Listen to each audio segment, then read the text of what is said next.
திமுக ஆட்சிக்கு வந்தாவே ரவுடிசம் வந்துடும்.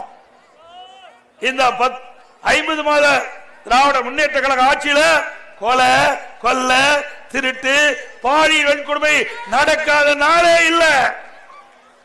சிறுமி முதல் பாட்டி வரைக்கும் பாதுகாப்பு இல்ல. ஒரு பாதுகாப்பற்ற சூழ்நிலை.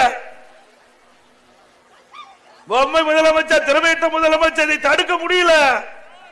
கோவை மாவட்டம், ஈரோடு மாவட்டம், திருப்பூர் மாவட்டத்தில் முதியோர் எங்கெல்லாம் வசிக்கிறாங்களோ அந்த பகுதியில் இந்த கொள்ளை கூட்டம் உள்ளே பூந்து அவர்களை கடுமையாக தாக்கி கொலை செய்கின்ற காட்சி எல்லா தொலைக்காட்சியிலையும் வந்திருக்குது.